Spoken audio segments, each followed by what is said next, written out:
Bismillahirrahmanirrahim. Assalamualaikum warahmatullahi wabarakatuh.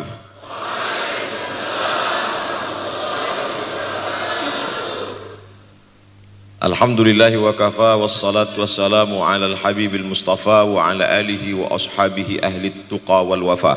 Subhanaka la ilma lana illa ma 'allamtana innaka antal alimul hakim.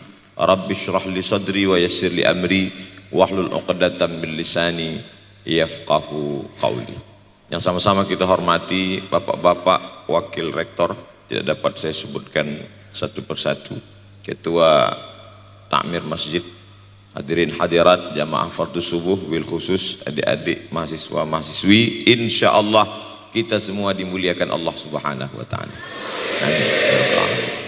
Man shallas subha fi jama'atin, siapa yang salat subuh berjamaah, faka'annama shallal laila kullah, dapat pahala seperti salat sepanjang malam. Berarti kita sudah salat sepanjang malam, tapi tetap besok malam tahajud.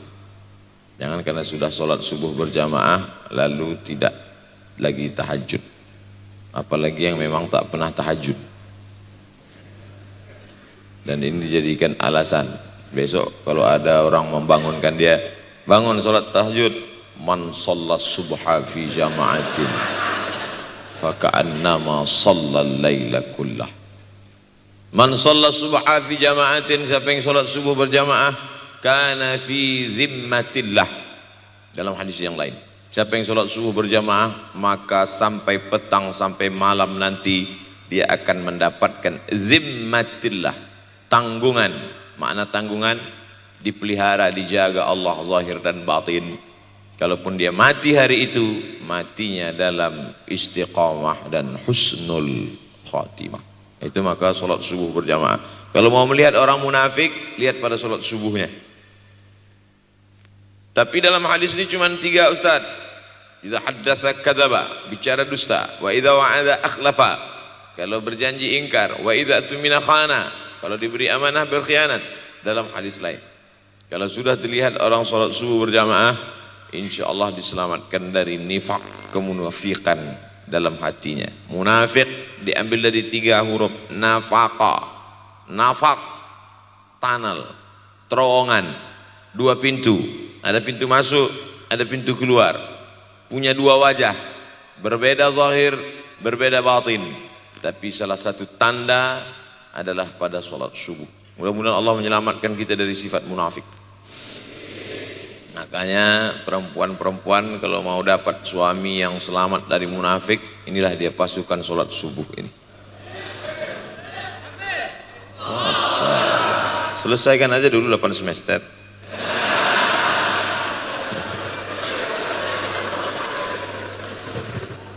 Imam Abu Ja'far Al-Barzanji menulis dalam syairnya, walamma tamma min hamlihi, ketika sempurna hamil Aminah, syahrani 2 bulan, ala ashhuril aqwalil marwiyah, menurut riwayat yang masyhur, tufiya bil madinatil munawwarati abuhu Abdullah, meninggallah abuhu, bapaknya, bapak Nabi Muhammad SAW, Abdullah bin Abdul Muttalib bin Hashim bin Abdi Manaf bin Qusay, di kota Al-Madinah Al-Munawwarah. Ketika itu usia Nabi 2 bulan dalam kandungan. Setelah itu Nabi SAW pun lahir, dibesarkan dalam peluk cium kasih sayang Aminah. Lalu kemudian pada usia lebih kurang 4 tahun dibawa lagi ziarah ke makam ayahnya. Dan dalam perjalanan pulang dari ziarah itu meninggal pula Aminah. Apa pelajaran yang ingin diambil dari kematian ayah dan ibu Nabi ini? Banyak analisa sesuai dengan ilmu orang masing-masing. Bagi psikolog yang katanya pengaruh akal manusia itu dipengaruhi 4, maka kata mereka manusia ini berpikir itu dipengaruhi oleh pertama ayah, yang kedua ibu, yang ketiga bacaan, yang keempat lingkungan. Maka Allah ingin membersihkan Nabi Muhammad sallallahu alaihi wasallam dari 4 ini. Apakah akal Nabi Muhammad itu dipengaruhi oleh ayahnya? Tidak, karena dia tidak sempat bertemu. Apakah Nabi Muhammad SAW itu akalnya dipengaruhi oleh ibunya? Tidak, karena 4 tahun sudah meninggal dunia. Apakah Nabi Muhammad SAW itu dipengaruhi oleh bacaannya? Tidak, karena Nabi tidak bisa membaca. Walladzi ba'atsa fil ummiyina rasulan minhum. Allah yang mengutus dia kepada umat yang ummi, la yaktub wa la yaqra, tak menulis dan tidak membaca. Minhum, dan dia bagian dari mereka. Dia juga tidak bisa tulis baca. Apakah Nabi Muhammad SAW itu dipengaruhi oleh lingkungannya? Tidak, karena di lingkungannya zina begitu bebas, tipu muslihat, dan dia tetap dengan jati dirinya bergelar Al-Amin, orang yang paling amanah menurut para psikolog. Tapi ada analisa lain. Mengapa ayahnya meninggal ketika dia berusia 2 bulan dalam kandungan, dan belum sempat pula dia mendapatkan kasih sayang seorang ibu? Di situ pula dia meninggal dunia, ibunya saat dia berusia 4 tahun. Maka salah satu analisanya adalah Allah ingin menjaga Nabi Muhammad SAW tidak sempat durhaka pada ayah dan ibunya, karena orang yang durhaka tak layak menjadi Rasul utusan Allah Subhanahu wa ta'ala. Makanya sehebat-hebatnya bapak Nabi Ibrahim bernama Azar. Apa kata Azar? Wa idh qala Ibrahimu li abihi Azara. Ingatlah ketika Ibrahim berkata kepada bapaknya Azar, atattakhidhu asnaman alihah. Mengapa engkau menjadikan berhala ini sebagai Tuhan, wahai bapakku Azar? Apa jawab Azar? La illam tantahi, kalau kau tidak berhenti menceramahi saya, la arjumannaka, aku lempar engkau pakai batu. Wahjurni maliya, tinggalkan aku untuk waktu yang sangat lama. Pergi sana, kata Azar. Apa jawab Nabi Ibrahim alaihissalam? Salamun alaika, selamat untukmu wahai ayahku Azar. Aku akan memohonkan astaghfirulaka rabbi, memohonkan ampun kepada Allah dosa-dosamu supaya diampunkan Allah. Innahu kana bi hafiyya, sesungguhnya Allah amat sangat sayang dan mengabulkan doa-doaku. Nabi Ibrahim sempat bertemu dan tidak melawan. Tapi Nabi Muhammad sallallahu alaihi wasallam beda dengan Nabi Ibrahim. Allah buat Ibrahim tidak melawan, tapi ayahnya menjadi durhaka kepada anak. Sedangkan Nabi Muhammad sallallahu alaihi wasallam dua-duanya dijaga Allah Subhanahu wa taala.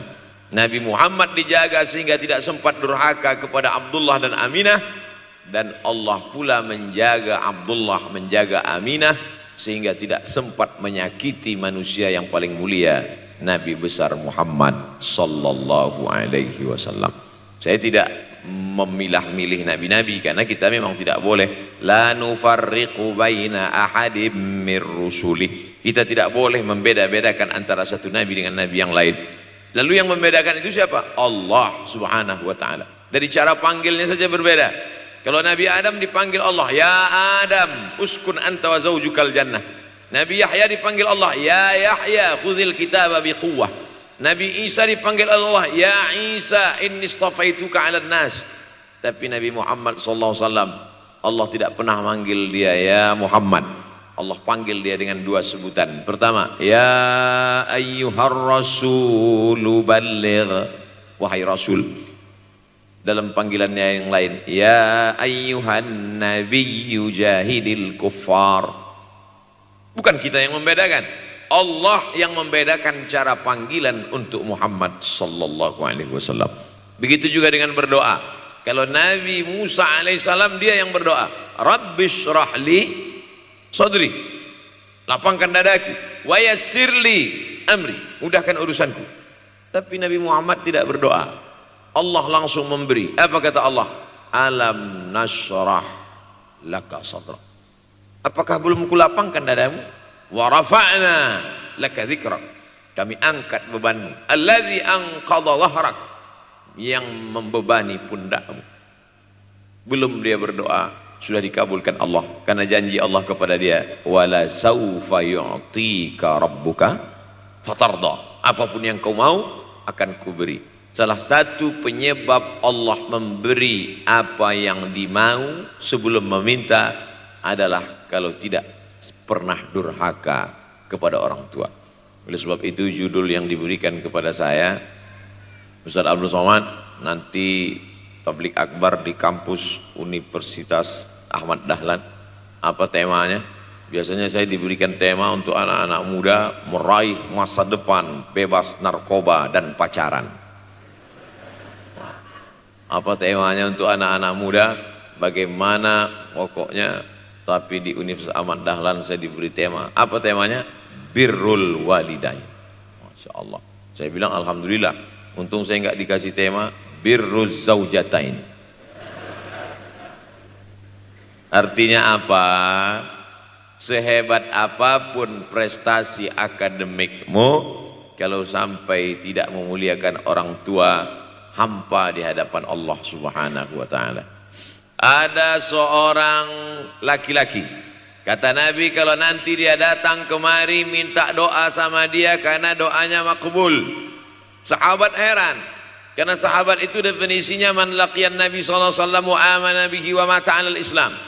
3 definisi sahabat: orang yang berjumpa dengan Nabi, beriman dengan Nabi, dan matinya dalam keadaan Islam.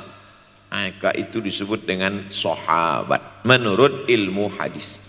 Makanya ketika saya menjelaskan itu ke mahasiswa, Aisyah yang merupakan sahabat Nabi, komplain mahasiswa, mohon maaf Ustaz keliru, Aisyah itu bukan sahabat tapi istrinya. Kita bicara ilmu hadis. Makna sahabat, man laqiyan Nabi, berjumpa dengan Nabi, wa amana bihi, beriman dengan Nabi, wa mata 'alal Islam, mati dalam keadaan Islam. Abu Lahab ketemu dengan Nabi tapi tidak beriman dengan Nabi dan mati dalam keadaan kafir, maka tidak masuk golongan sahabat. Tapi ini ada seorang laki-laki hidup sezaman dengan Nabi dan Nabi mengenal dia, dan Nabi berpesan nanti kalau dia datang ke kota Madinah minta doa dari mulutnya karena doanya dikabulkan Allah Subhanahu wa ta'ala. Sahabat heran, kami yang hidup bersama engkau, kami yang berperang bersama engkau, kami yang sholat di Masjid Nabawi bersama engkau, kenapa doa dia lebih makbul daripada kami? Malah kami meminta doa dari mulut dia. Tapi tidak boleh membantah dan melawan Nabi. Pokoknya nanti kalau dia datang kemari minta doa kepada dia. Setelah Nabi Muhammad SAW meninggal dunia, laki-laki itu pun sampai ke kota Madinah, berjumpa dengan sahabat. Sesuai dengan yang dijanjikan Nabi, mereka pun meminta doa kepada dia. Namanya Uwais Al-Qarni. Makanya Uwais Al-Qarni tidak ada masuk dalam buku biografi sahabat. Kalau mau mencari biografi sahabat Nabi, buka kitab namanya Al-Isabah fi Tamyizis Sahabah, atau baca juga Usudul Ghabah fi Ma'rifatis Sahabah, atau baca juga Al-Isti'ab fi Ma'rifatil Ashab. Itu memang buku biografi isinya sahabat Nabi semua. Sahabat Nabi klasifikasi. Yang pertama, Al-Ashrah Al-Mubasysyaruna bil Jannah, 10 sahabat yang dijamin masuk surga. Level kedua, sahabat Nabi yang ikut perang Badar. Berikutnya, sahabat Nabi yang masuk Islam sebelum hijrah. Berikutnya, barulah ujung sahabat Nabi masuk Islamnya setelah hijrah, setelah Islam kuat, barulah dia masuk Islam. Tapi nama Uwais Al-Qarni tidak ada di dalam, karena dia tidak cukup syarat untuk menjadi sahabat, karena dia tidak pernah berjumpa langsung dengan Nabi Muhammad sallallahu alaihi wasallam. Tapi kenapa doanya makbul? Ternyata dia tidak berjumpa dengan Nabi bukan karena dengki, bukan karena musuh, bukan karena tidak beriman. Dia tidak jumpa dengan Nabi, salah satu sebabnya adalah karena dia menjaga ibunya di Yaman. Makkah di tengah, Yaman di bawah, Syam di atas, negeri Syam. Tak ada hubungan dengan negeri paman Syam. Syam di atas, Yaman di bawah, Makkah di tengah. Li'ila fi Quraisy, perjalanan orang Quraisy. Ila fihim rihlatash shita'i was-shayb, perjalanan syita musim dingin, saif musim panas. Musim dingin mereka ke Yaman, musim panas mereka pergi ke negeri Syam. Kenapa dingin ke Yaman? Karena Yaman ini kalau musim dingin tidak terlampau dingin, salju tidak turun. Kalau pergi ke negeri Syam, salju turun. Palestina, Yordania, Suriah, Lebanon. Suriah, Lebanon ada salju. Maka musim panas Nabi pergi ke negeri Syam, karena kalau musim panas di Yaman panas sekali. Sedangkan ke negeri Syam panasnya tidak seberapa. Perjalanan orang Arab Quraisy ini diceritakan Allah, di negeri Yaman itulah tempat kampung Uwais Al-Qarni. Tidak sempat dia berjumpa dengan Nabi, tapi doanya lebih makbul daripada orang-orang yang berada bersama Nabi karena keutamaan berbakti kepada ibu. Kalau sama ayah boleh ngelawan Pak Ustaz? Enggak juga. Jangan ini nanti dijadikan dalil. Kamu kenapa lawan bapakmu? Ada seorang laki-laki. Ini kadang jamaah pandai motong-motong ceramah saya, hanya untuk mencari pembenaran. Sedangkan kita ngaji ini mau mencari kebenaran. 1000 dalil bagi orang untuk mencari kebenaran, tapi ada 1001 hujjah untuk orang yang suka mencari pembenaran. Nah, jadi kalau saya bicara tentang ibu, sesungguhnya ayah sudah masuk. Karena tanpa ayah kita juga bukan apa-apa dan bukan siapa-siapa. Walaupun jatah ayah sepertiga, sedangkan ibu lebih daripada itu. Man ahaqqun nas bi husni suhbati. Siapa orang yang paling layak mendapatkan baktiku ya Rasulullah? Ummuka. Summa man, siapa lagi? Ummuka. Summa man, siapa lagi? Ummuka. Summa man, abuka. Itu yang menyusun itu Nabi SAW, bukan saya. Itu makanya ibumu, ibumu, ibumu, bapakmu. Kenapa Nabi 3 kali? Kenapa Nabi menyebut laki-laki 1 kali, perempuan 3 kali? Karena ibumu mengandung, ibumu melahirkan, ibumu menyusukan. Siapa yang mau dapat 3 kali? Coba yang 3 ini. Mengandung, melahirkan, menyusukan. 3 ini belum bisa dilakukan oleh laki-laki dimanapun. Adapun merubah wajah sudah bisa. Makanya ada lady boy, wajah lady, betis boy. Tapi untuk mengandung tidak bisa. Ana Rahman, aku ini Rahman, kata Allah. Syaqaqtur rahim wa ja'altu lahu isman min ismi. Aku ciptakan satu makhluk di dalam perut perempuan, maaf, namanya rahim, dari namaku. Ini yang belum bisa dibuat dokter dimanapun di dunia ini, menciptakan rahim, belum bisa. Andai terpecah rekor ini, maka kebanggaan luar biasa bagi LGBT. Tidak bisa, sampai hari kiamat tidak akan bisa, janji Allah. Karena Allah mengatakan dalam hadis qudsi, Ana Rahman ja'altu lahu isman min ismi. Maka ada satu makhluk dalam perut perempuan yang diciptakan, diambil dari Asmaul Husna. Sehebat-hebatnya laki-laki, dari ujung rambut sampai ujung kaki tidak ada di tubuhnya ini yang diambil dari Asmaul Husna, tak ada. Bahwa namanya dari Asmaul Husna ada, Abdus Somad, itu dari Asmaul Husna. Tapi ada makhluk di badannya diambil dari Asmaul Husna, itu hanya ada pada perempuan. Oleh sebab itu perempuan luar biasa. Makanya kampus Universitas Ahmad Dahlan memuliakan perempuan. Mana perempuan? Di atas letak. Masya Allah. Makanya saya tidak terlalu berani mendongak ke atas.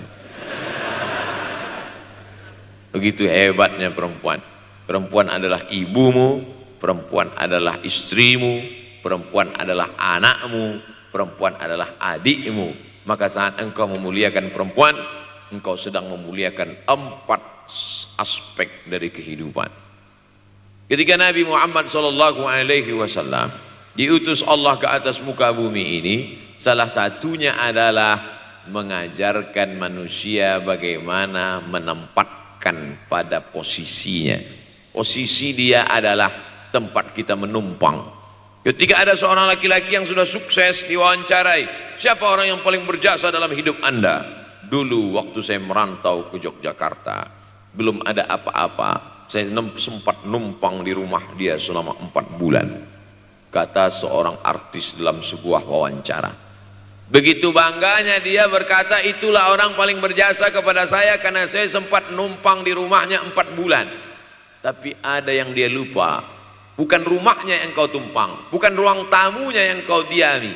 Sempat numpang di perutnya 9 bulan 10 hari.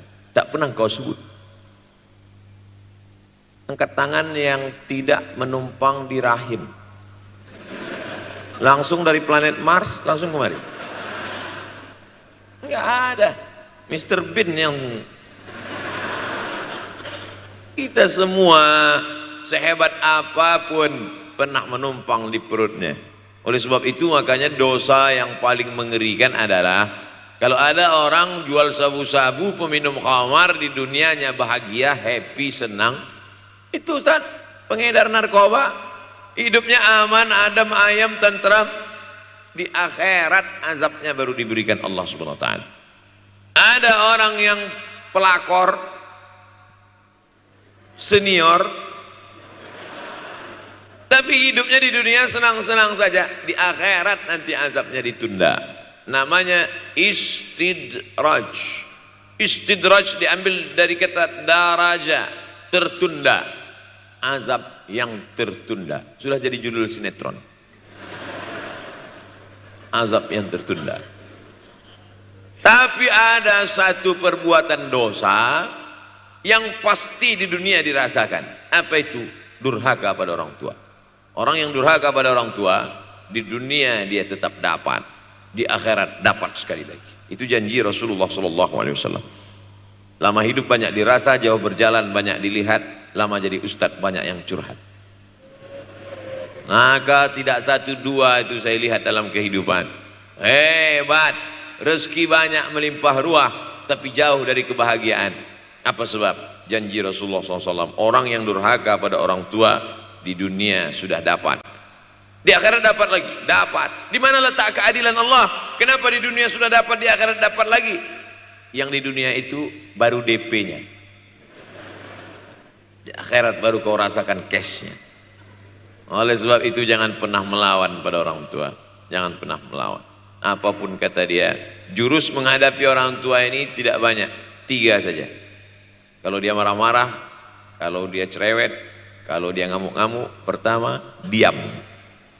Pulang kampung marah dia. Saya bolak-balik kirim uang belanja, kenapa kamu IP-nya 2,0? Diam. Yang kedua diam. Yang ketiga diam. Kalau belum bisa membahagiakan, jangan susahkan dia. Kalau belum bisa menunjukkan prestasi, jangan susahkan hatinya. Jangan sampai belum ketemu dengan wajah kita pun dia sudah susah hati. Baru nama kita muncul di HP-nya, kumat darah tingginya. Bunyi handphone dia lihat nama kita di situ, langsung berubah detak jantungnya. Karena ternyata bukan nama kita di situ dia buat. Siapa? Troublemaker. Oleh sebab itu jangan susahkan orang tua. Saya tidak ujuk-ujuk langsung jadi ustadz. Saya sempat jadi mahasiswa terlama di dunia. Saya kuliah di Mesir tahun 1998 sampai 2002. 4 September 1998 menginjakkan kaki di Kairo. November pulang tahun 2002. Tidak pernah sekalipun saya menyusahkan orang tua saya. Tak pernah saya minta uang pada mereka. Sampai almarhumah emak saya bertanya, kau makan apa di sana? Makan nasi, saya bilang. Dari mana dapat uang? Beasiswa saya cukup, Mak. 162 pon.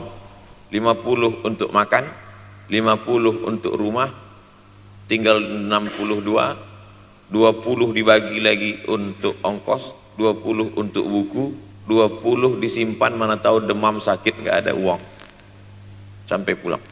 Sampai akhirnya dia kasih tanya, gimana caranya ngirim uang supaya nanti di akhirat kalau Allah bertanya, pernah nggak ngirim uang? Pernah. Saya tak mau menyusahkan. Saya menganggap kalau nanti saya minta hatinya susah, kalau nanti saya banyak minta saya tak bisa balas, maka saya bukan berarti mengajak adik-adik tidak minta uang. Saya paham tak semuanya dapat beasiswa, artinya minta. Cuman kalau minta ya pulang nanti sampaikan ke orang tua, saya sudah dengar ceramah Ustaz Somad maka saya tidak minta lagi mah. Tidak.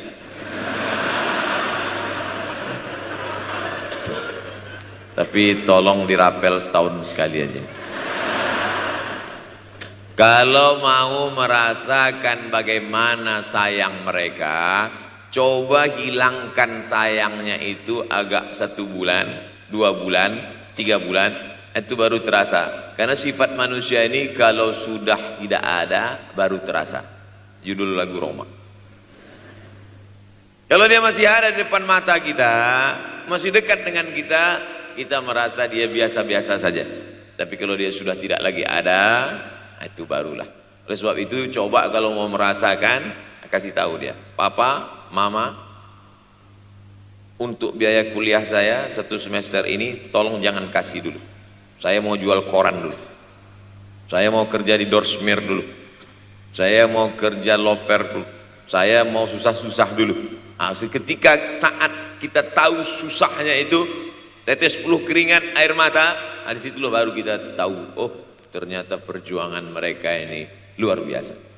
Saya tidak bicara ceramah saja, tapi dalam kehidupan saya pribadi dulu saya laksanakan, saya pernah buat, saya pernah kerjakan. Tapi tidak saya rencanakan itu, saya harus begini, tidak. Memang bagian dari takdir hidup. Mungkin tidak minta uang itu karena jauh ke Mesir. Kalau seandainya dekat, sering juga minta. Nah, memang dikondisikan saya untuk terbang jauh ke Mesir, lalu kemudian setelah jauh itu tidak meminta, tapi kemudian setelah pulang berjumpa sempat bersama orang tua. Bulan Maret 2019 kemarin baru meninggal dunia ketika saya sedang ceramah di Madura, Pulau Madura, diundang oleh sahabat saya, kakak kelas di Mesir dulu, Dr. Fauzi Tijani. Dan pagi itu rencananya mau ziarah ke makam Kiai Khalil di Pulau Madura. Begitu mau ziarah langsung dapat SMS segera pulang karena orang tua meninggal dunia. Akhirnya saya langsung ke airport Surabaya dan langsung pulang. Sebelum malam sudah tiba pemakaman. Artinya apa? Penyesalan panjang, kenapa tidak mencium tangan orang tua, kenapa tidak? Karena saya pikir masih lama ya. Ini satu kekeliruan.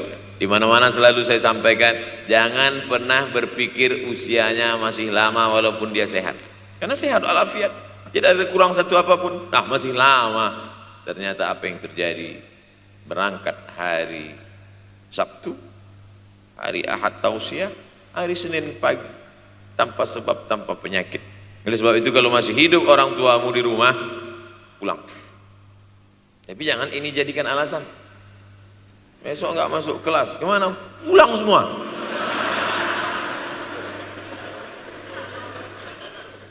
Pulang sesuai dengan kondisi, situasi dan keadaan. Pulang. Kalau masih bisa membahagiakan dia apa makanan kesukaannya, belikan. Suka makan apa dia, belikan. Itu yang dia inginkan.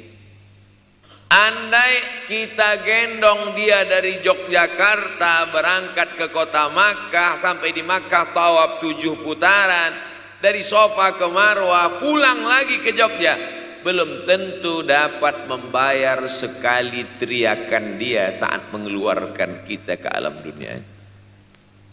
Jadi banyak orang terlalu membanggakan. Saya sudah banggakan dia Pak Ustaz, saya sudah bayarkan ONH-nya.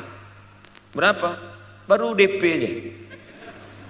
Sudah merasa berbakti kepada orang tua? Belum. Makanya digunakan kata birrul walidain. Kenapa Allah tidak menggunakan kata husnul walidain? Hasan baik, jayyid baik, thayyib baik, khair baik. Tapi yang dipakai birrul walidain. Hanya satu-satunya kata untuk orang tua dipakai birrul walidain, karena kata birru adalah sifat Allah Subhanahu wa taala. Makanya di antara Asmaul Husna ada Al-Barrut Tawwab, Allah yang punya sifat itu. Maka kita diharapkan berakhlak seperti akhlak Allah Subhanahu wa taala. Addabani Rabbi fa ahsana ta'dibi, Allah mendidik aku menjadi beradab sehingga adabku penuh. Allah Subhanahu wa taala tidak ada puji Nabi Muhammad SAW, hai Muhammad yang sholat tahajudnya sampai kakinya bengkak, hai Muhammad yang hajinya tidak ada. Apa kata pujian Allah untuk Nabi Muhammad SAW? Wa innaka la'ala khuluqin azim, akhlak agung dan mulia. Oleh sebab itu tak ada gunanya prestasi S1, S2, S3, postdoktoral, profesor kalau tidak berbakti kepada orang tua. Makanya orang tua itu levelnya langsung setelah Allah. Wa qadha rabbuka alla ta'budu illa iyyah, langsung wa bil walidaini ihsana, ihsan. Lihat lagi penggunaan kata ihsan dalam hadis Nabi. Jibril alaihissalam datang, rambutnya tidak berdebu, bajunya sangat putih bersih, tapi tidak ada orang yang kenal. Diriwayatkan oleh Sayyidina Umar ibn al-Khattab radhiyallahu anhu, aku melihat ada seorang laki-laki rambutnya sangat hitam dan bajunya sangat putih, tapi kami tidak ada yang kenal. Ini tiga indikasi ini menunjukkan kebingungan. Kalau ada orang rambutnya sangat hitam dan kita kenal, berarti dia memang orang situ, memang tinggalnya di situ. Tapi dia kalau orang perantau, rambutnya pasti berdebu karena tinggal di gurun pasir. Sekarang kan banyak tuh anak-anak muda yang rambutnya berdebu. Itu berarti orang jauh, bukan orang Jogja. Bajunya sangat putih, tapi kami tidak kenal. Kalau bajunya agak-agak kotor, berarti dia musafir, pantas kalau kita tidak kenal. Tapi bajunya sangat putih, berarti dia memang orang situ, tapi kami tidak kenal. Kata Umar bin Khattab, rambutnya sangat hitam, bajunya sangat putih, tapi kami tidak kenal. Dan dia duduk berhadap-hadapan dengan Nabi, lututnya dekat dengan lutut Nabi, tapi kami tidak kenal. Dia bertanya tentang iman, dia bertanya tentang Islam, dia bertanya tentang ihsan. Setelah selesai baru Nabi bertanya, Umar, ya, kamu tahu siapa tadi yang datang bertanya tentang iman, Islam dan ihsan itu? Tidak, Jibril yu'allimukum dinakum. Tadi yang datang itu adalah Jibril alaihissalam. Orang selevel Umar bin Khattab tidak kenal Jibril. Ada orang Indonesia baru ketemu Jibril.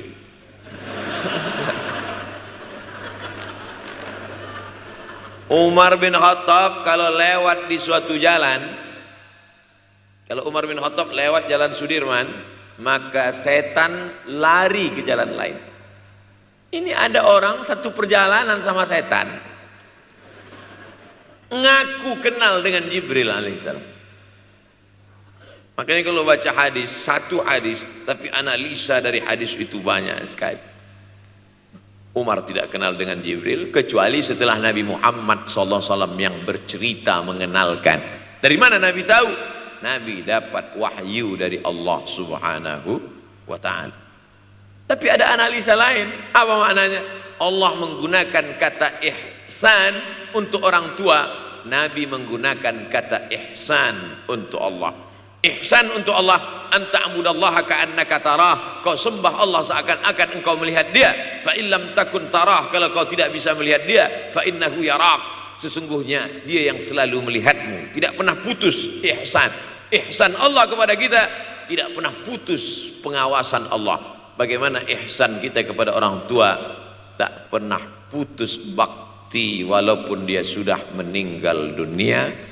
Makanya kita tetap membaca walaupun dia sudah masuk liang lahat, jam 2 malam bangun, Rabbil firli wali walidayya warhamhuma kama rabbayani shaghira.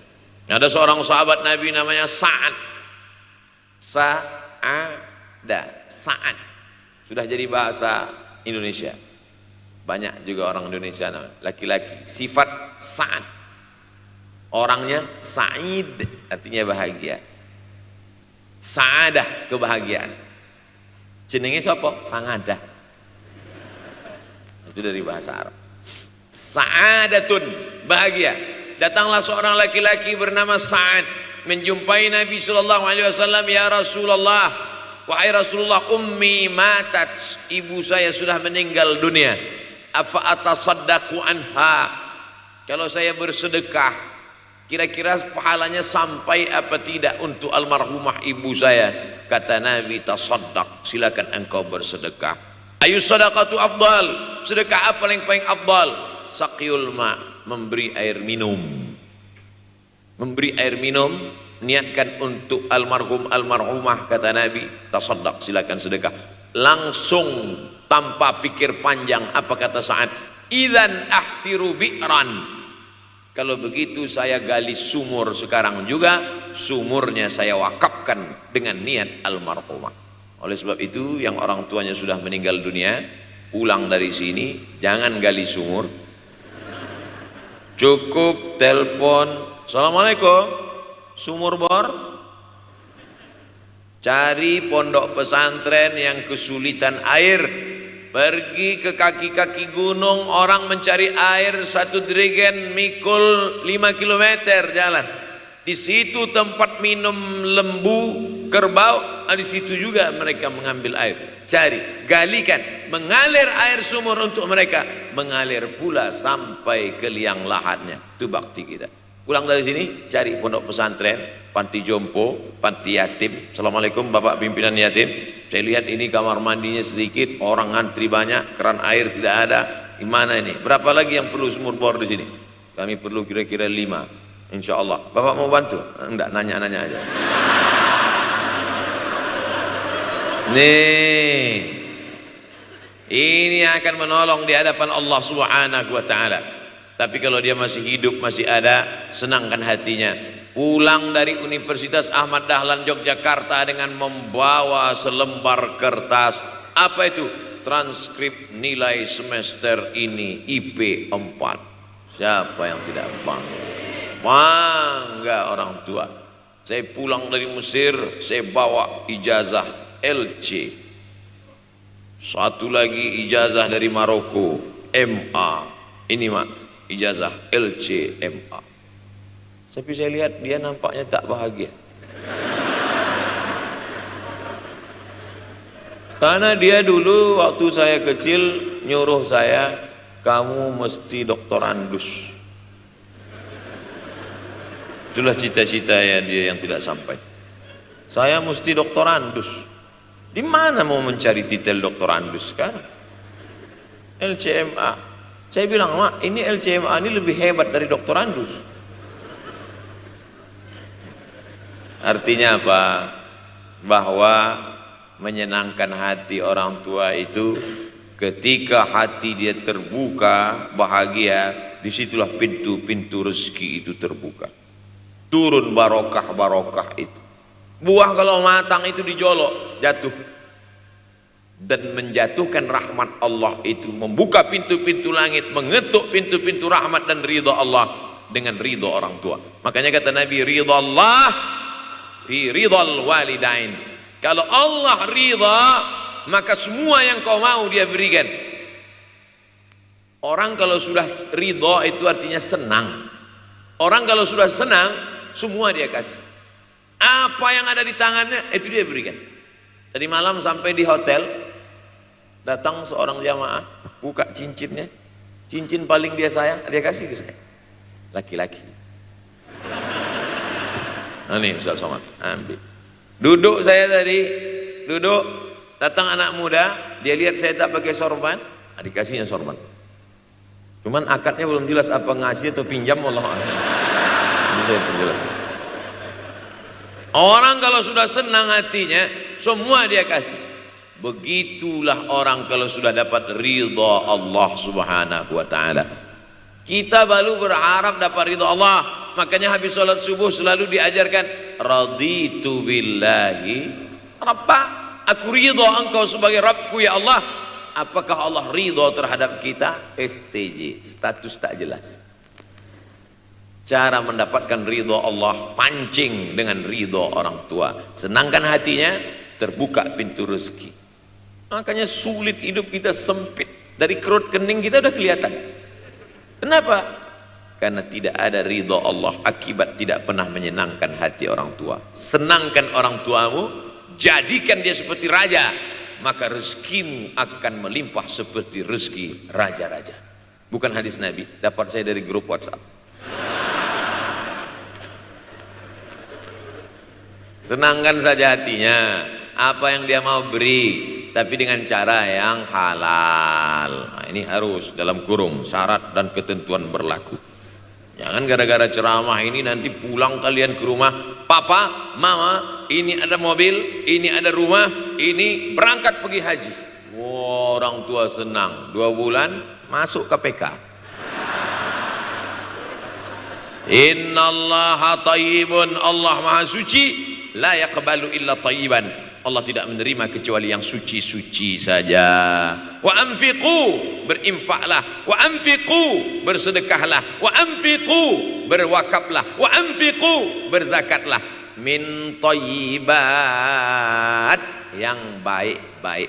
Yang tidak baik tidak diterima Allah Subhanahu wa taala. Kamu lagi ngapain? Nyuci. Lagi ngapain? Nyuci. Pakai air apa? Air kencing.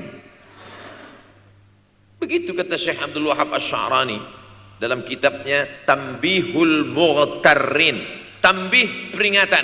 Mughtarrin, pada orang yang tertipu, menyangka sedang berbuat baik padahal sebenarnya tidak baik. Itu yang disindir Allah dalam Al-Quran. Wa yahsabuna annahum yuhsinuna sun'a, mereka menyangka sedang berbuat baik. Nah, ini juga tidak betul. Niatnya sudah baik, membahagiakan orang tua, tapi caranya tak betul. Mama, papa, alhamdulillah kuliah saya sudah selesai, ini skripsi saya.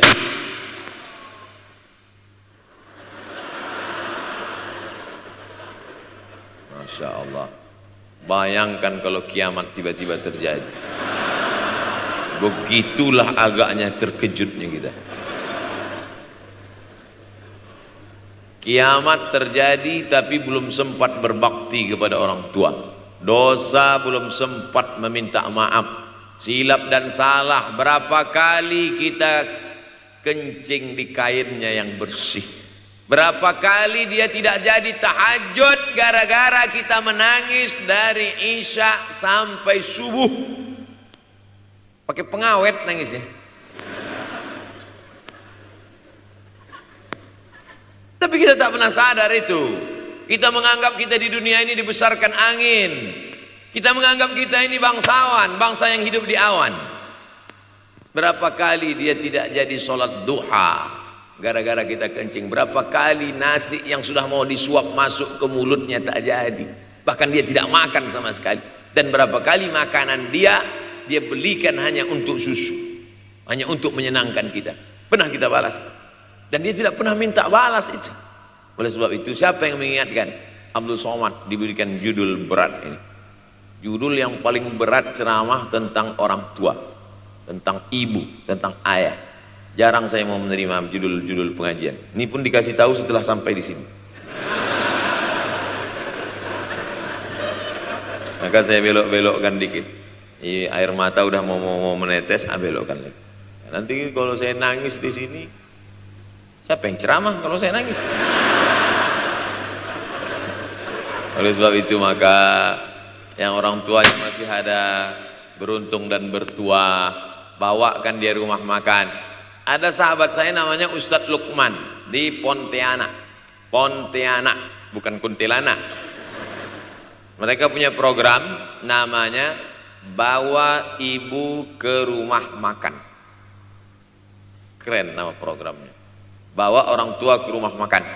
Nanti hari libur adik-adik anak-anakku sekalian libur, bawa ayah, bawa ibu ke rumah makan. Ketika Ustadz Lukman cerita itu ke saya, Ustadz Somad, kita punya program baru nih. Apa nama programnya Ustadz? Bawa ibu ke rumah makan. Alhamdulillah Ustadz Lukman, seluruh rumah makan di Pekanbaru tempat tinggal saya itu, semua sudah saya bawa almarhumah saya.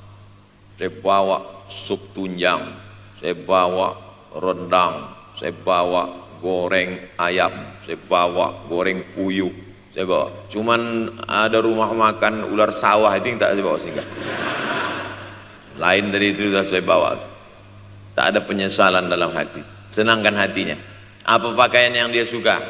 Orang tua itu tidak minta yang besar, asal ada saja. Pulang dari Yogyakarta sampai ke rumah, ini tadi ada nampak sedikit tanda terkenang. Kalau banyak makan sendiri. Ketika dia senang melihat itu, bahagia hatinya, nampak senyum di tepi bibirnya, pada saat itulah rahmat Allah terbuka. Pada saat itulah ridha Allah datang. Mengapa sulit mencari pekerjaan? Mengapa payah mencari penghidupan? Salah satu yang mempersempit ridha Allah itu adalah karena tidak berbakti kepada orang tua. Oleh sebab itu maka judul tema yang diberikan birrul walidain, berbakti kepada orang tua, bahagiakan. Ini ada juga ini anak-anak yang sudah sukses ini, papa, mama sudah meninggal, papa jangan risau, silakan terbang ke Yogyakarta, ada adik di sana, silakan terbang ke Surabaya, ada kakak di sana, silakan terbang ke Kuala Lumpur, ada keluarga di sana, jangan hiraukan. Kata bapaknya, kalian terbangku saja kalian pikirkan, kemana aku hinggap tak kalian pikirkan. Ada sebagian orang ketika ibunya meninggal dunia, marah dia, mengamuk dia anggap kebahagiaan itu sudah hilang. Padahal membahagiakan orang tua dua-dua adalah tanggung jawab kita. Kalau dua-duanya sudah tidak ada Pak Ustadz, masih ada keluarga. Ada keluarga. Al-khalah bimasabatil saudara ibu, kakak ibu, adik ibu, sama seperti ibu. Sambung lagi silaturahim. Buat dia senang, buat dia bahagia. Man ahabba yubsatalahu fi rizqihi, siapa yang mau lapang rezekinya, wa yunsa'alahu fi atharihi, dipanjangkan umurnya, falyasil rahimahu, hendaklah dia menyambung tali silaturahim. Saya ceramah di satu kota. Sampai di kota itu saya melihat rumah besar, megah, mewah, seperti istana. Cuman saya segan mau nanya, gak mungkin saya tanya, Pak, ini hasil dari apa? Saya tengok, saya ngangguk. Kawan-kawan saya yang ikut di situ seperti ngelihat kucing semuanya. Besar, mantap. Setelah duduk, makan, habis makan, minum, habis itu Sohibul Bait yang punya rumah pun cerita.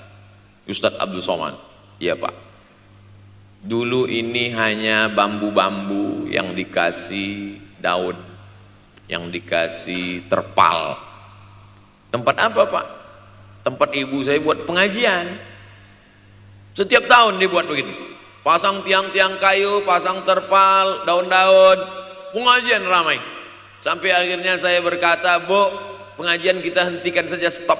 Saya tidak sanggup lagi pasang tenda, pasang terpal ini. Tapi akhirnya apa kata ibu saya? Nanti setelah saya tidak ada, pengajian ini terus kamu buat. Allah bukakan pintu rezeki Ustaz Somad. Inilah yang terjadi sekarang. Saya belikan orang tua saya itu rantai, saya belikan gelang, saya belikan cincin. Bulan depan saya datang, sudah nggak ada lagi. Mana gelangnya Mak? Nggak ada. Mana rantainya Mak? Nggak ada. Mana cincinnya? Nggak ada. Kemana? Itu kan emas mahal.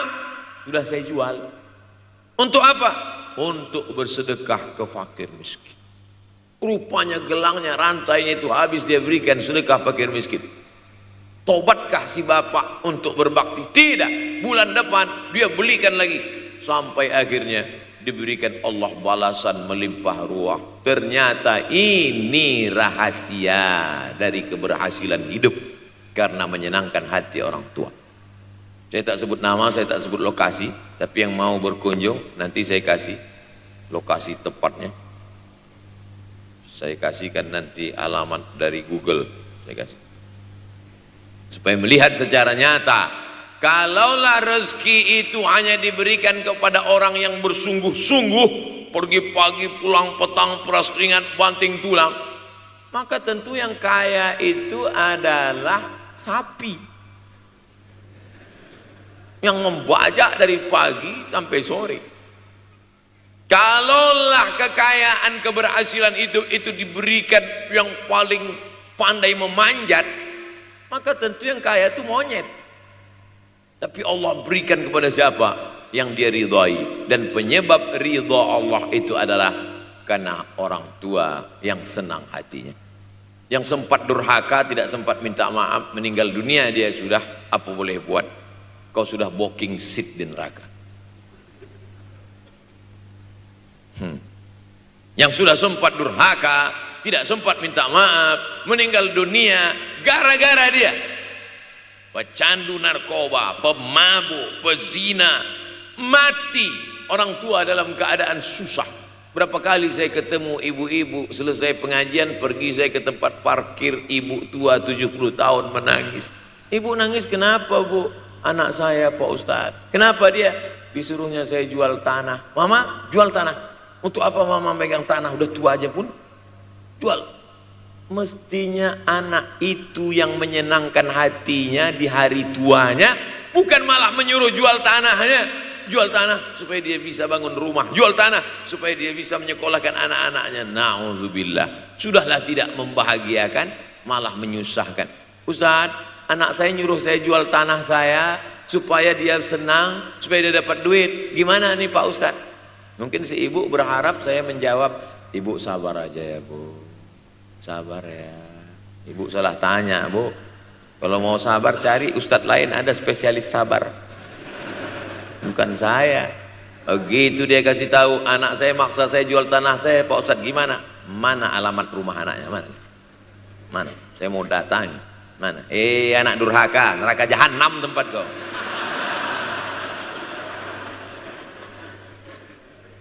Tak mau dia ngasih alamat. Rupanya dia takut nanti anak saya malah marah sama saya Pak Ustadz. Saya kasihan. Mudah-mudahan Allah berikan kekuatan pada ibu. Tapi cerita ini bukan satu dua contoh kasus. Ternyata zaman sanggup memperkarakan pengadilan hanya karena sebatang pohon kayu. Atau cuma saya yang dapat berita aja? Adik-adik ada juga dapat kiriman itu? Sanggup memperkarakan sebatang pohon kayu. Padahal kalau kau jual semua kebunmu itu, belum tentu dapat menebus. Datang seorang laki-laki mengadu kepada Nabi Muhammad SAW. Ya Rasulullah, ini bapak saya ini kurang ajar sekali. Bapaknya kurang ajar? Diambilnya harta saya ya Rasulullah. Gimana ini ya Rasulullah? Apa kata Rasulullah SAW? Anta wa maluka li abik. Anta sampai ke tempat kita jadi ente. Anta wa maluka, ente, harta ente, li abik, punya bapakmu. Jangankan hartamu yang di rumah itu, dirimu pun punya bapakmu. Nabi membela, seolah-olah Nabi berkata, apa yang diambil itu belum ada apa-apanya dibandingkan melepuh kulitnya untuk memberikan engkau sesuap makanan yang halalan thayyibah. Orang yang durhaka pada orang tuanya, insya Allah anaknya juga akan durhaka kepada dia. Oleh sebab itu maka jangan pernah durhaka. Kalau sempat durhaka lalu kemudian meninggal dunia dia Pak Ustadz, sudah meninggal pun tetap masih bisa berbakti. Pertama dengan doa, kedua dengan sodakoh. Kalau kebetulan rezeki banyak sodakoh. Kalau tidak ada rezeki melimpah, doa. Bangun malam, Rabbi firli wali walidayya warhamhuma kama Rabbi firli, ya Tuhanku ampunkan aku, wali walidayya, ibu dan ayahku, warhamhuma, sayangi mereka berdua, kama, sebagaimana Rabbayani shaghira, sebagaimana mereka mendidik aku. Coba kita lihat susunan kalimatnya, seperti ada kekeliruan kalimat. Na'udzubillah, mana mungkin kalimat Allah keliru. Allah ingin menegur kita, sayangi mereka sebagaimana mereka mendidik aku. Mestinya kalimatnya kan tidak begitu, sayangi mereka sebagaimana mereka menyayangi aku. Tapi ternyata sayang belum tentu mendidik, tapi mendidik pasti sayang, karena bunyi kalimatnya sebagaimana mereka mendidik aku. Jadi banyak juga anak-anak ini tidak sayang karena salah Disangka sayang itu dengan ngasih motor, disangka sayang itu dengan ngasih gadget, disangka sayang itu dengan ngasih transfer uang yang berlebihan. Belum tentu sayang. Dulu ada insinyur arsitek yang membangun salah satu rumah keluarga saya. Kuliahnya di Jogja, cerita dia. Dulu saya kuliah di Jogja, Ustadz Abdul Somad, insinyur. Terus teman kami sakit di kos-kosan. Kami bingung mau nelpon siapa. Akhirnya datang mobil mewah, parkir polisi, tentara, ramai. Barulah kami tahu rupanya dia anak menteri. Jadi sayang orang tua itu bukan mesti dibelikannya apartemen, dibelikannya mobil, belum tentu. Boleh jadi itu justru menjerumuskan anak. Diberikan apartemen, diberikan mobil mewah. Habis 2 bulan kena virus HIV AIDS. Tapi kalau dibuatnya kita jauh, saya yakin adik-adik kuliah di Universitas Ahmad Dahlan, ada yang dari timur Indonesia, ada yang dari Sumatera, lalu kemudian di tengah kesendirian, belum makan, uang kos belum bayar, transfer macet, datang setan berbisik, hei sebetulnya kau anak yatim piatu yang dibuang. Bukan. Orang tuamu bukan tidak sayang, dia hanya sedang ingin mendidik supaya engkau menjadi anak yang mandiri. Maka nanti kalau sedang duduk termenung gitu, tiba-tiba datang bisikan, pergilah cari jembatan, terjunlah. Maka saat itu katakan dalam hatimu, lawan, hei setan. Orang tuaku sayang kepadaku, dia hanya ingin supaya aku mandiri. Ada orang tua yang salah didik kepada anak-anak sampai mengikat tali sepatu pun anak tidak pandai.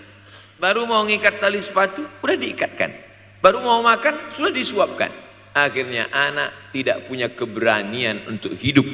Harta dia punya, uang dia punya, materi dia ada, satu yang dia tidak punya, tidak ada mental. Tapi anak-anak, adik-adik Universitas Ahmad Dahlan adalah orang yang punya keberanian untuk hidup. Betul? Yang di hadapan saya ini, siapa yang tidak punya keberanian hidup? Ini yang jam 5:30 masih belum hidup lagi.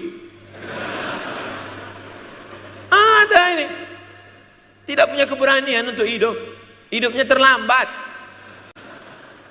Tapi mahasiswa Universitas Ahmad Dahlan punya keberanian untuk hidup.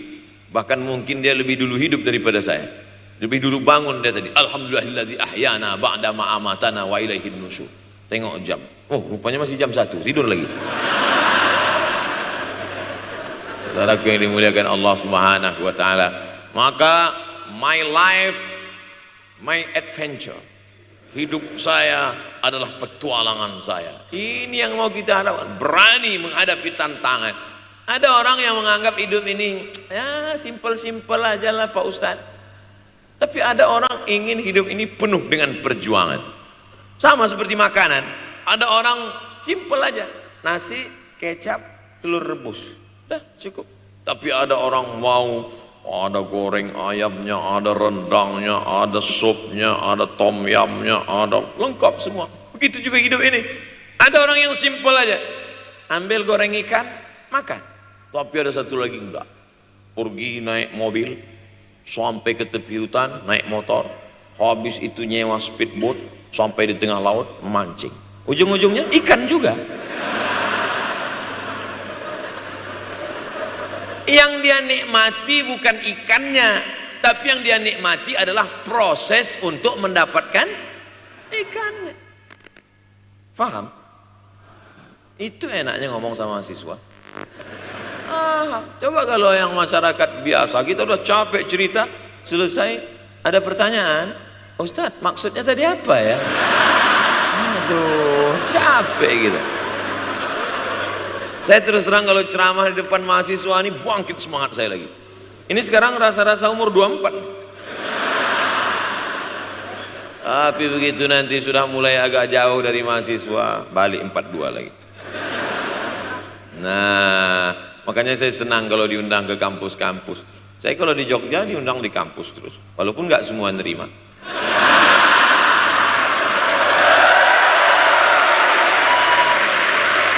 Saudaraku yang dimuliakan Allah Subhanahu wa taala, maka kita harus sering-sering bersama. Apa ini takbir? Takbir itu ngusir setan. Tadi saya ceramah jam 4:30. Sekarang sudah jam 5:30 Artinya saya sudah ceramah 70 menit. Ini sudah keluar dari kode etik.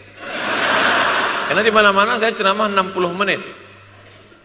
Kenapa bisa Ustaz Somad ceramah 70 menit di Universitas Ahmad Dahlan ini? Kenapa? Semangat. Semangat yang membuat kita. Semangat. Padahal berdiri lagi. Tahan. Belum sarapan lagi. Tahan. Artinya apa? Yang membuat kita kuat itu bukan materi, bukan makanan, tapi semangat. Maka jangan sempat kehilangan semangat. Bangkitkan semangat. Semangat terus. Semangatnya apa? Semangat ingin membahagiakan orang tua. Kalau lupa, tulis. Biasanya mahasiswa ini kan suka lupa. Tulis di dinding kamar. Semangat bahagiakan calon mertua.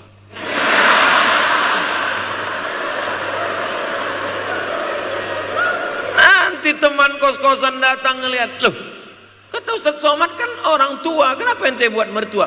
Sedangkan mertuaku saja kubahagiakan, apalagi orang tua.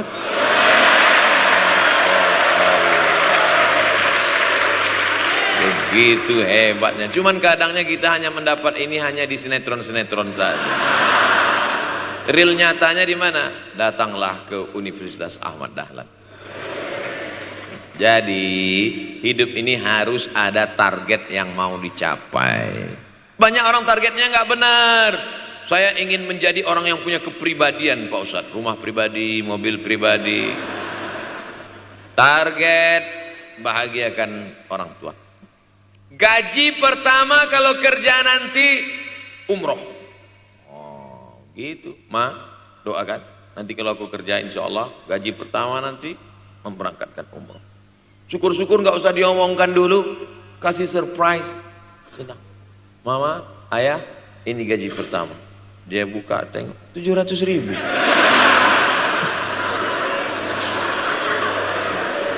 Menangis dia menerima gaji pertama itu. Bukan karena harunya siki. Gitu dia buka amplop, oh kok setitik dong. Haru dia. Kenapa setiap mendapat hadiah dari anak, orang tua selalu meneteskan air mata? Karena kita tidak pernah besar dalam pandangan matanya. Kita sehebat apapun, kita tidak pernah besar di matanya. Di pandangan ibu ayah kita, kita adalah anak kecil yang tapak kakinya 2 jari, panjangnya sejengkal. Maka jangan pernah ceramahi orang tuamu. Jangan mentang-mentang sudah mahasiswa pulang, ayah sini, mama sini, duduk. Assalamualaikum. Bisa. Karena kita tidak pernah besar di mata orang tua. Kita tetap kecil.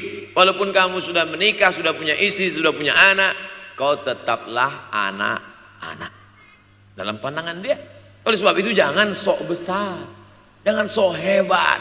Kalau ada pesan yang ingin mau disampaikan, jangan melalui mulut kita, dipinjam mulut orang lain. Tokoh masyarakat, alim ulama, dia ngajinya di mana? Ada yang mau kita perbaiki, jilbabnya mungkin kurang panjang, mungkin ada kebiasaan dia yang kurang baik. Sementara kita udah ngaji, sudah belajar di Universitas Ahmad Dahlan, sudah terpelajar, membuat dia mau menjadi orang baik. Tidak mesti dari mulut kita, pinjam mulut orang lain. Assalamualaikum Pak Kades, pinjam mulut Pak Kades sebentar boleh? Pak Kades, ayah saya kan orangnya baik sama Pak Kades. Iya, nanti kalau saya ngomong dia nggak dengar. Jadi saya mau tolong Pak Kades. Pak Kades, ayah saya sampai sekarang belum sholat Pak Kades. Jadi tolong Pak Kades nasihati dia. Kata Pak Kades, saya juga nggak sholat. Hancur dunia persilatan. Oleh sebab itu senangkan Ini banyak anak-anak yang udah ngaji, yang sudah aktivis masjid, merasa ingin orang tuanya baik, dia sendiri menceramahi, nggak ketemu, nggak connect dia. Ayah sini, orang yang tidak sholat neraka jahanam tempatnya. Sakit hatinya, meleleh air matanya. Sekali kau buat air matanya menetes, maka kau akan berenang dalam kesengsaraan. Jangan pernah buat dia menangis. Kalau dia nangis haru Pak Ustadz, nggak apa. Cuman kita kan sulit membedakan mana air mata haru, mana air mata sedih. Sama-sama bentuknya air mata. Makanya ada ungkapan jangan menangis air mata buaya. Kenapa selalu kalau disebut air mata buaya? Karena memang buaya menangis bukan karena sedih, tapi karena kekenyangan. Buaya kalau habis makan orang, keringat, buaya itu tidak ada pori-porinya.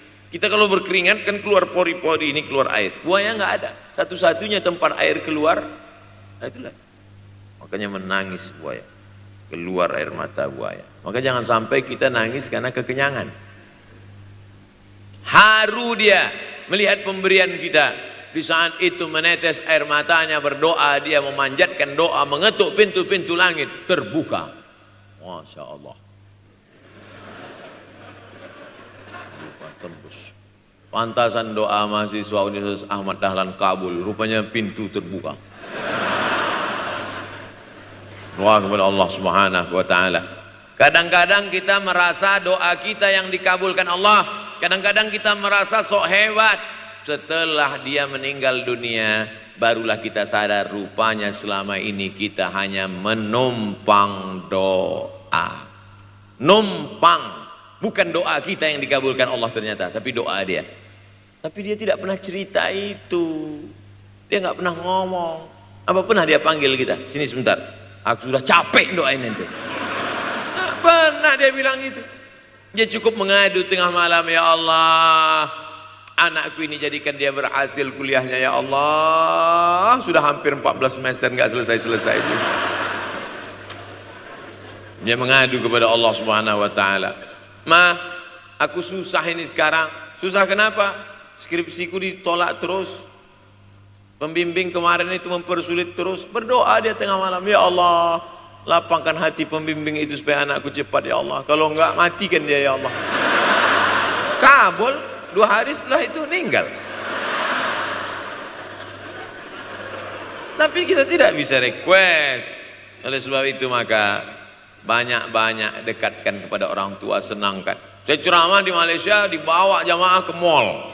Ustaz Samad, esok kita tak ada tazkirah, tak ada tausiah. Kita nak pusing-pusing. Pusing-pusing maksudnya mutar-mutar. Pergilah kami ke mall. Sampai di lantai atas saya lihat anak-anak muda nyuapin orang tua. Ada restoran mahal, mewah. Itu kabarnya kalau mampir di restoran itu, makan, itu banyak yang nangis melihat harganya.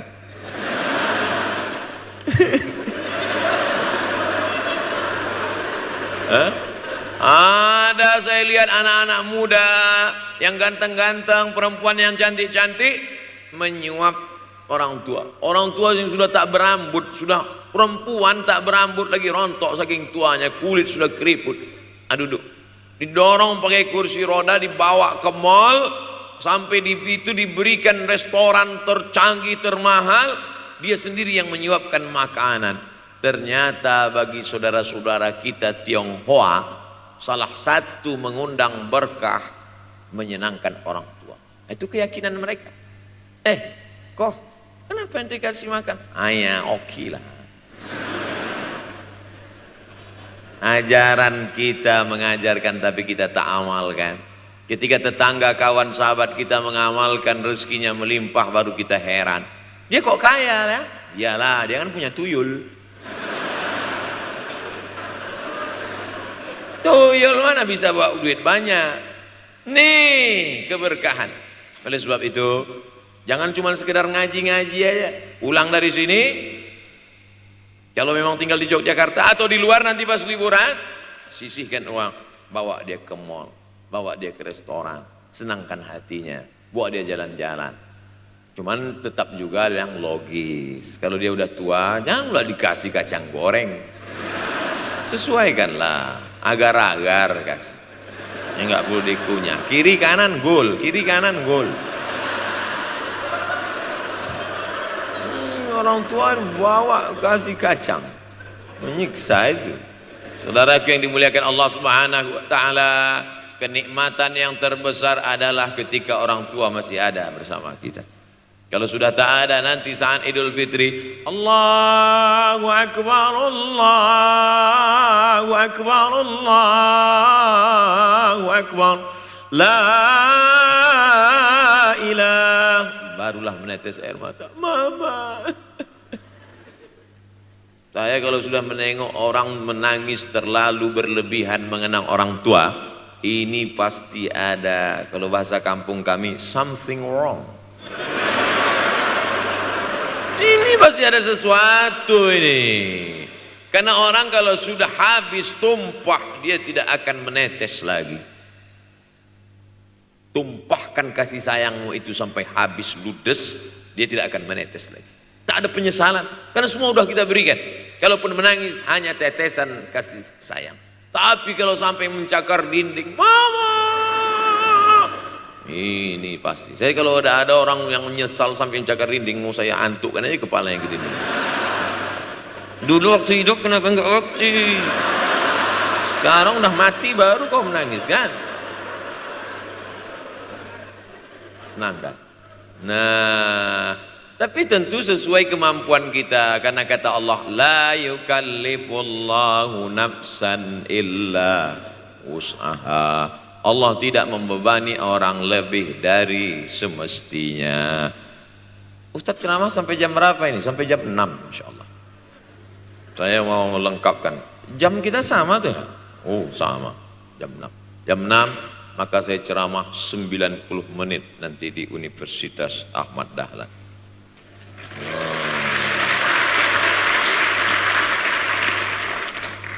Berceramah di Universitas Ahmad Dahlan merupakan suatu kebanggaan bagi Abdul Somad. Kenapa begitu? Saya pengagum Kiai Haji Ahmad Dahlan, termasuk ulama yang saya kagumi. Lalu kemudian apa kekaguman di antara kekaguman Ustadz terhadap Kiai Haji Ahmad Dahlan? Beliau punya keberanian untuk melawan arus TBC, tahayul, bid'ah, coerafat. Dia berani melawan itu. Dan akhirnya, dan beliau tidak membangun ketokohan. Tidak yang dibangkitkan itu Ahmad Dahlannya, tapi yang dibangkitkan itu metodenya. Yang dibangun itu relnya. Sehingga nanti kalau kereta apinya lapuk, tetap akan ada kereta api baru yang lewat di rel ini. Ini yang dibangun. Dan akhirnya sampai hari ini saya sedang berada di hadapan kereta api yang baru. Ada Thomas.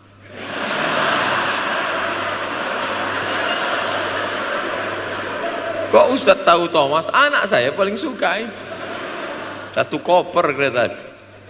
Artinya apa? Bangun rel, maka akan ada lokomotif baru. Dunia boleh berganti, zaman boleh berubah. Idza waqa'an ala ahadikumul qiyamah, kalau kamu sudah mau mati, wa fi yadihi fasilah, di tanganmu ada bibit korma. Sudah mau mati, di tangan ada bibit korma. Apa yang kita lakukan? Ada sebagian orang kalau sudah mau mati, ya wes gua aja lah. Kalau di tanganmu ada bibit korma, gali-gali tanah sedikit, tanamkan. Untuk apa nanam korma sudah mau mati? Bukan kita sempat memakan manisnya, tak sempat bermaung di bawah daunnya yang rindang. Bukan kita yang menikmati, tapi ada orang lain dan pahalanya mengalir ke makam kita. 28.000 ibadah mengalir ke makam Kiai Haji Ahmad Dahlan. Angka 28.000 itu dari mana Pak Ustadz? Angka mahasiswa Universitas Ahmad Dahlan. Ustadz tahu dari mana? Ya makanya kalau orang ngomong tuh dengar. Makanya saya kalau diundang ceramah, Ustadz nanti sebelum ceramah kita ada acara makan dulu. Iya, selama itu saya diam aja. ngumpul-ngumpulkan bahan. Jangan pernah melihat modal materi, tapi kuatkan usaha dan tawakal. Nih, bantuan cuma 6 miliar, tapi ternyata keperluannya berapa? 126 miliar. Tapi buktinya jadi masjid yang besar. Kalau diikutkan modal, mana mungkin cukup? Maka begitu juga dalam menatap hidup ke depan. Kamu kenapa belum juga nikah? Modalnya besar Pak Ustaz. Terus gimana? Nunggu yang gratisan aja lah. Dan begitu, usaha, tawakal, doa. Nah, bagi yang masih lajang, yang mau nikah, itu kalau bisa doanya jangan sir, agak jahar dikit. Ya Allah, umur udah 40. Dengar sama sebelah, loh belum mas katanya, belum. Bodoh.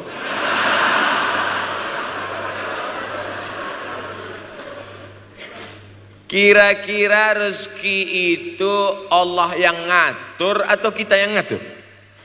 Allah. Makanya di antara Asmaul Husna Ar-Razzaq, yang maha memberi rezeki. Kalau Allah yang mengatur, mungkinkah Allah menyia-nyiakan kita? Tidak. Cicak di dinding, semua tahu, karena dari kecil kita memang sudah diajari lagu cicak. Cicak di dinding. Ada nggak pernah yang dinyanyikan lagu kadal? Ada. Kenapa mesti cicak? Coba tanya ibu kita yang dulu nyanyikan. Mama, kenapa cicak, Ma? Karena kalau buaya terlalu gede, nak. Kenapa cicak? Dia sedang mengajarkan kita bagaimana cicak dengan segenap kelemahannya. Cicak itu binatang yang lemah, hidupnya aja sungsang. Kita selalu berlawanan dengan cicak. Yang kata kita di atas, kata cicak di bawah. Tapi makanan cicak luar biasa. Apa makanan cicak? Helikopter, nyamuk. Cicak tidak bisa menggunakan tangannya, karena kalau dia pakai tangannya jatuh. Kadang pakai 4-4 aja jatuh. Selalu kan kejadian eksiden cicak jatuh. Cicak tidak pernah gunakan tangannya untuk makan, karena dia harus berpegang kuat. Apa yang dia pakai? Lidahnya. Lidahnya dia pakai. Nyamuk yang dia makan. Helikopter. Habis dimakan oleh cicak. Siapa yang paling hebat? Nyamuk. Makanannya darah. Nyamuk masih keluarga Dracula. Tapi Allah SWT mau mengajarkan jangan putus asa, gunakan potensimu, apapun yang terjadi gunakan. Ini sekarang banyak anak-anak muda nih kehilangan semangat. Kalau engkau kehilangan beras masih bisa hidup 3 bulan. Kalau engkau kehilangan air masih bisa hidup 3 hari. Tapi kalau kau kehilangan semangat, kau hanya hidup 3 detik. Tik, tik, tik, mati. Oleh sebab itu jangan sampai kehilangan semangat. Bahasa kitanya putus asa. Sampai dingin tuh lontong. Bukan karena ceramah terlalu lama, bukan. Sampai dingin itu sarapan pagi gara-gara mahasiswa. Ente kenapa? Galau Ustaz. SMS nggak dibalas, telepon nggak diangkat. La ilaha illallah Muhammad Rasulullah. Mahasiswa seganteng ini, sehebat ini, begitu cepat putus asa. Saya aja setua ini, sekurus ini masih banyak yang mau. Lihat tuh komen-komen di Instagram, baca tuh komen-komen di YouTube. Ustadz, jadikan aku yang kedua ya. Masa kalian anak-anak muda gagah perkasa, bangkitkan semangatmu, takbir. Banyak yang belum ketemu jodoh. Saudaraku yang dimuliakan Allah Subhanahu wa taala, maka bangkitkan semangat. Tapi yang namanya semangat ini tidak bisa bangkit dengan banyak. Kita lihat orang bersemangat, pede di depan orang, pede luar biasa. Dia kok pede sekali ya? Pakai sabun. Banyak juga yang semangat, pede luar biasa, rupanya pakai jimat. Kita pede kita bukan karena sabu-sabu, bukan karena narkoba. Pede kita karena kita sudah serahkan semuanya pada Allah. Inna sholati wa nusuki wa mahyaya wa mamati lillah. At-tahiyatul mubarakatul sholawatu thayyibatu lillah. Tapi tetap satu. Jangan nanti mentang-mentang udah dengar ceramah saya, at-tahiyatul mubarakatul sholawatu. Tetap satu dalam hati saja. Ini bukan punya aku ya Allah, ini semuanya punya Engkau, punya Engkau. Berhasil kalian, sukses kalian, punya apartemen, punya kondominium, punya mobil. Datang teman nanya, hebat ente ya, kaya sekarang ya. La haula wala quwata illa billah. Tapi ngomongnya setelah berhasil. La haula wala quwata itu setelah berhasil atau sebelum? Setelah semua dipuji orang, hebat ente sekarang ya. La haula wala quwwata. Bukan punya saya, punya Allah. Tapi sekarang banyak orang salah. Ente kok enggak kerja? La haula.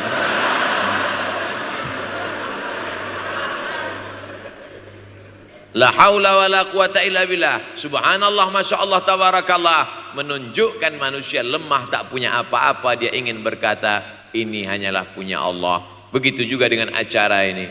Kenapa acara di masjid? Kenapa acara di kampus kemarin ramai melimpah ruah?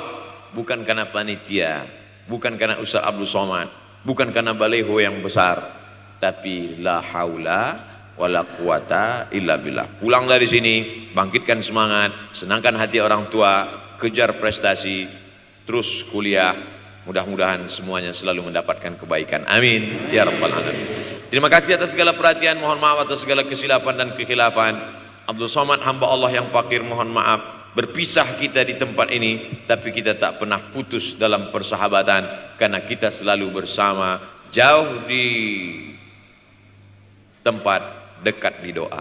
Terima kasih. Wassalamualaikum warahmatullahi wabarakatuh.